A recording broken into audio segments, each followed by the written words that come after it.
메르스 감염자가 120명을 넘어서면서 이 메르스 확산 불안감이 수그러들지 않고 있습니다.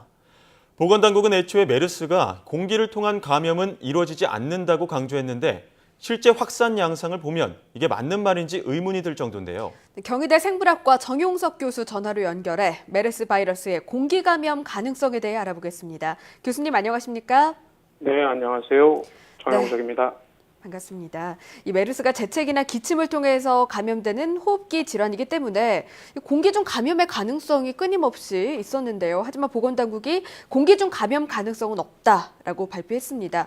지금 이게 연구 논문이나 각 나라 보건당국의 입장이 조금씩 달라서 좀 더 논란이 되고 있는 것 같은데 교수님께서는 어떻게 보십니까?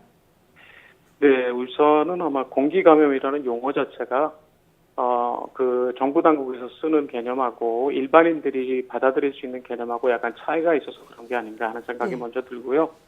일단은 메르스를 포함해서 사스도 그렇고 그 외에 모든 코로나 바이러스는 우리가 겨울철에 걸리는 일반 감기 한 30% 정도도 코로나 바이러스거든요. 예. 즉 이런 코로나 바이러스들의 진화적인 유래는 대부분이 호흡기 감염 바이러스입니다.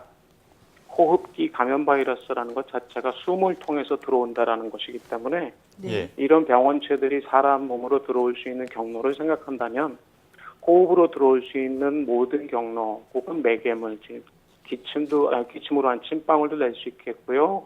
그 다음에 기관삽관이나 그 외에 다른 가능성으로 해서 생길 수 있는 에어로솔도 가능하겠고요.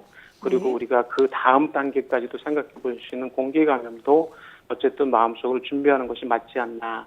라는 건데 이런 것들이 이제 초반에 중동 사례를 집중으로 해서 보다가 공기 감염이라는 용어 자체가 좀 혼동도 있었고 예. 그에 따른 자세한 사례들이 이미 밝혀져 있는 것도 아니기 때문에 조금 경직된 해석이 있지 않았나 이렇게 생각합니다. 네, 이 호흡을 통한 감염은 모두 가능성을 두어야 한다라는 말씀을 해주신 것 같은데요. 네. 예, 보건당국이 평택 성모병원에서 이 바이러스 전파 경로를 규명하기 위한 실제 실험을 하지 않았습니까? 네네. 네, 이 결론은 최초 환자가 기침할 때 나온 바이러스가 이 8층 네. 병동을 떠다녔다는 건데 이것도 네. 공기 감염으로 볼 수 있지 않습니까? 그것이 바로 제가 방금 말씀드린 것처럼 예. 이러한 환자의 기침으로 통해서 나올 수 있는 비말이나 혹은 비말 핵, 우리가 이제 드롭릿 뉴클리아이라고 부르는데 그게 비말이 마르면서 생기는 거죠. 이런 것도 이제 에어로솔처럼 공기 중으로 뜰 수 있습니다. 예. 네. 물론 시간이 얼마나 더 걸리느냐, 얼마나 오랫동안 떠 있느냐는 그때그때 그 환경에 따라서 차이가 있겠지만 가능한 부분이죠. 이것을 일반인들은 당연히 공기 중에 감염이 될 수 있다라고 생각을 할 것이고 전문가들은 그렇게 표현하는데 조금 어색한 그리고 조금 어려움이 있을 수도 있습니다. 네, 그렇군요. 지금 비말 감염과 에어본 감염, 공기로 인한 감염에 대한 개념에 있어서 조금 차이가 헷갈리는 부분이 나오는 것 같습니다만 이 삼성 서울병원에서는요, 응급실이 아니라 단순히 외래로 병원을 방문했던 사람 중에서도 확진 환자가 나왔는데 이것도 네. 공기 중 감염으로 볼 수 있습니까? 그래서 이제 이런 모든 감염이 지금 메르스에 의한 감염은 현재도 중동에서부터 지금까지 끊어지지 않고 진행 중인 거거든요. 네. 그래서 이것이 비말 감염 이외에는 넘어갈 수 없다라든가 공기 감염이 100%라든가 어느 쪽도 단정이 되지 않은 상태에서 모든 가능성을 열어놓고 볼 때 우리는 공기 감염까지도 대비하고 고려하는 것이 앞으로의 방역 대책에도 적용되는 것이 좋지 않을까 이런 생각을 해봅니다. 예. 네, 공기 감염에도 대비하는 게 바람직한 자세다라는 말씀을 해주셨는데요. 네. 메르스 바이러스가 아직 연구가 많이 이루어지지 않는 그런 신종 네. 바이러스인데 이 네. 정부가 사태 초기에 어떤 네. 근거에서 공기 중 감염은 이루어지지 않는다라고 했을까요? 일반적으로 공기 감염이라고 사람들이 생각하는 것은 구제역이나 수아마비 바이러스나 결핵이나 이런 것처럼 굳이 사람들이 생각할 때 공기 중에 항상 이들이 떠다닌다라는 느낌으로 받을 수 있기 때문에 예. 그렇게까지 오해할 일은 아니다라는 선에서 얘기를 하셨을 텐데 그것이 좀 지나치게 강조가 되었다라고 저는 생각을 합니다. 예. 그리고 이것도 역시 중동에서 물론 유입된 유럽 국가나 북미 이런 국가까지 포함해서도 현재 2015년 2월로 보면 약 1,030건 정도의 해외 사례 발병 사례가 보고돼 있습니다. 예. 근데 여기에는 비말도 들어가고요, 접촉도 들어가고 에어로솔이라고 하는 부분도 들어갑니다. 그래서 그렇군요. 이 에어로솔이라고 하는 것을 이제 공기 감염으로 볼 것이냐, 아니면은 요것을 어떤 특정한 비말의 또 다른 유형으로 볼 것이냐의 차이가 있을 수 있겠고요. 그렇지만 문제는 이게 닫힌 공간과 열린 공간은 굉장히 큰 차이가 있습니다. 네. 닫힌 공간에서의 에어로솔은 비말만큼 위험할 수 있고요. 예. 열린 공간에서의 에어로솔은 마치 우리가 잉크를 바닷물에 한 방울 떨어뜨리냐, 접시물에 한 방울 떨어뜨리냐가 굉장히 다른데, 예. 이게 외부로 나가면 급격히 분산되어서 농도가 급격히 떨어지겠지만, 닫힌 공간, 그러니까 지금 많이 문제가 되고 있는 게 병원 시설이잖아요. 그렇죠. 그 공간에서 이런 부분들이 떠돌아다니게 될 때는 이 문제를 충분히 유의해서 심각하게 준비하는 것이 타당하지 않을까 이렇게 생각합니다. 예. 네, 이 닫힌 공간일 경우 더 위험하기 때문에 병원이나 사람이 많이 모인 장소는 좀 피했으면 하는 그런 대책이 나오는 것 같습니다. 지금 네, 말씀 그렇죠. 주실 때 그런 게 좋지 않을까라고 하시는 이유가 아무래도 감염 경로가 아직 명확하게 밝혀지지 않은 만큼 유연하게 대비해야겠다라는 말씀으로 받아들여지는데요. 예. 네. 교수님께서는 이 재작년 2013년 6월에 열린 메르스 관련 자문회의에 또 참석하셨었죠. 네, 예, 그렇습니다. 그 당시엔 좀 생소했을 것 같은데 당시에는 어떤 대책들이 논의됐습니까? 당시에도 상당히 많은 부분들이 대책이 논의가 됐는데요. 우선 대책반을 아주 빠르게 시점에 맞춰서 잘 차렸죠. 예. 그래서 중동에서 두 번째 감염 웨이브가 일어난 게 5월 달이었었는데, 네. 그 직후에 바로 이제, 물론 2012년에 첫 번째 웨이브가 있었고요. 예. 2013년 초반에 이제 두 번째 웨이브가 있었는데, 그래서 6월 달에 아마 우리나라 질병관리본부에서 대책반을 만들었던 걸로 알고 있습니다.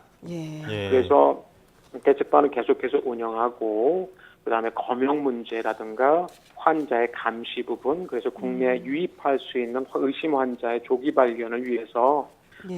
이런 것들을 다 준비하는 걸로 제가 들었고요. 예. 그리고 역학조사나 그리고 중앙역학조사관에 비상대기한다든가 사전교육을 한다든가 이런 것도 대책 마련에 들어가 있었고요. 아주 잘한 건 제가 볼 때 지금 굉장히 잘하고 있는 것은 실험실 진단입니다. 예. 이 실험실 진단 기법을 확인하고 준비하는 게 상당히 기간이 걸릴 수 있거든요. 예. 그리고 굉장히 복잡합니다.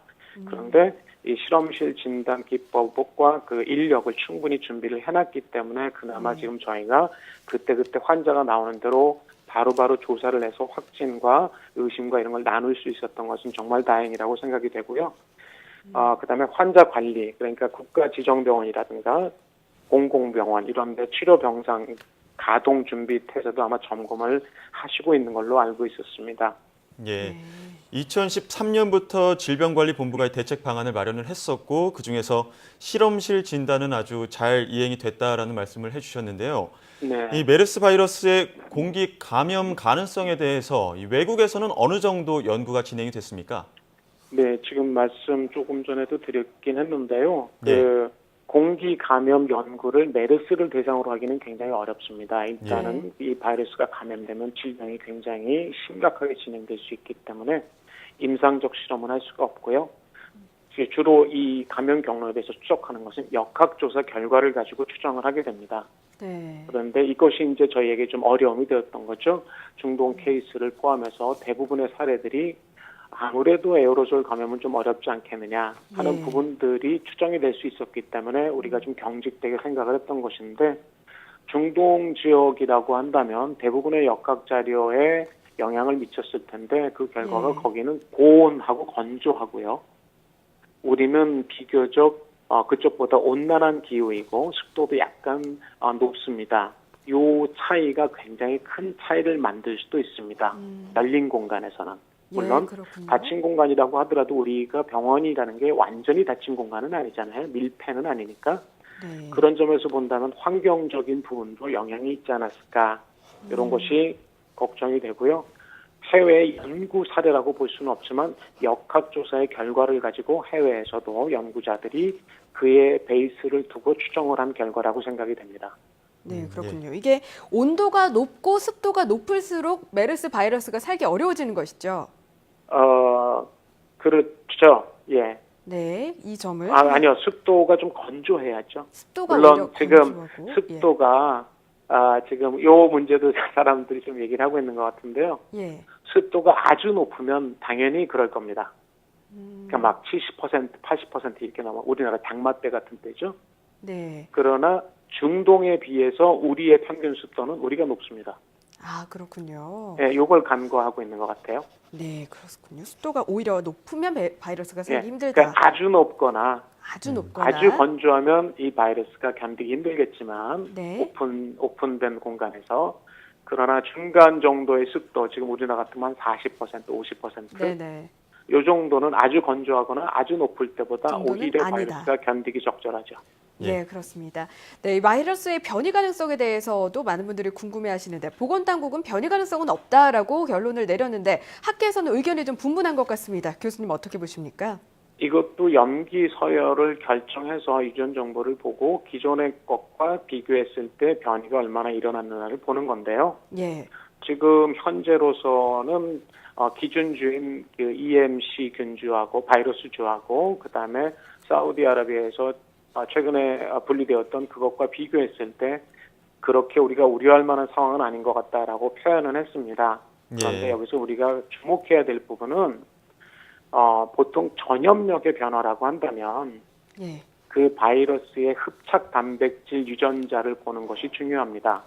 즉 3만 개의 뉴클레오티드가 지금 그 메르스 바이러스의 유전체인데요. 예. 그 중에 한 4천 개 정도 내외가 그 바이러스 흡착 단백질 유전자 정보가 담겨 있는 유전자입니다.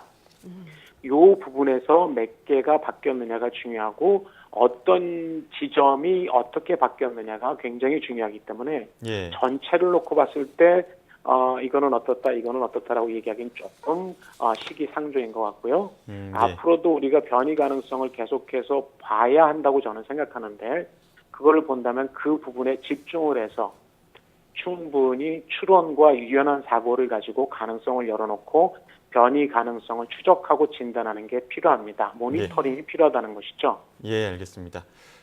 아마 많은 분들이 가장 궁금해하지 않을까 싶은데요. 이번 메르스 사태 언제쯤 진정될 것으로 예상하십니까? 저로서는 여기에 대해서 답하기는 굉장히 어렵겠습니다. 네. 예. 다만 현재 적어도 우리가 근 한 달 열을 지나가면서 많은 걸 배우고 있습니다. 그래서 그동안에 몰랐거나 그동안에 제시된 기준이나 제안과는 상당히 다른 현상들도 저희가 접하고 있고 이런 것들은 새로운 정보로서 저희한테 이제 확인이 되고 축적이 되겠죠. 그렇다면 우리는 지금 배워가는 과정에서 실수는 점점 줄어들 것이고요. 그렇다면 지금 초반에 우리가 이 사태에 대해서 가졌던 공포보다는 앞으로의 방법이라든가 전략은 좀 더 세련되고 정확한 집중 포인트를 찾아갈 수 있으리라고 생각이 돼서요. 제 희망사항으로는 6월달 안에 하향세로 꺾이지 않을까 이렇게 기대는 합니다. 하지만 이것이 지금 감염을 막아주는 것과 즉 방역이라고 하는 것과 그 감염이 자기 몸에 들어오지 않도록 보호하는 개인 위생이라고 하는 이 두 개의 연결고리가 정확히 끊어져야만 되는 거라서요.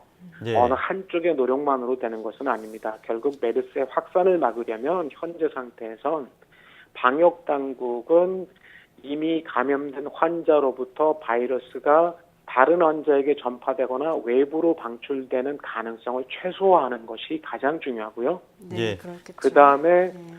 나머지 대상이 누구냐면 이제 그 바이러스를 접하게 될 아직 한 번도 감염되지 않은 사람들입니다. 예. 이 사람들을 방역 당국이 막는 것은 초기에는 가능하지만 지금처럼 웨이브가 두세 차례 지나가게 되면 그 대상자 수가 풀이 굉장히 커지기 때문에 방역 당국의 인력으로 이것을 차단해 줄 수는 없습니다. 스스로에도 노력들이 이 필요하네요. 바이러스가 들어오는 것을 막아야 되는 일반 시민들이 선진적인 마인드를 가지고 이 재난에 서로 협동하고 도와주는 일이 굉장히 중요한 상황이 되었습니다. 네, 알겠습니다. 네. 자, 모쪼록 정부와 시민들이 함께 노력해서 이 빠른 시일 내에 진정이 좀 됐으면 좋겠습니다. 지금까지 저도 경희대 그렇게 생물학과 정용석 교수였습니다. 교수님, 오늘 말씀 감사합니다. 네, 감사합니다.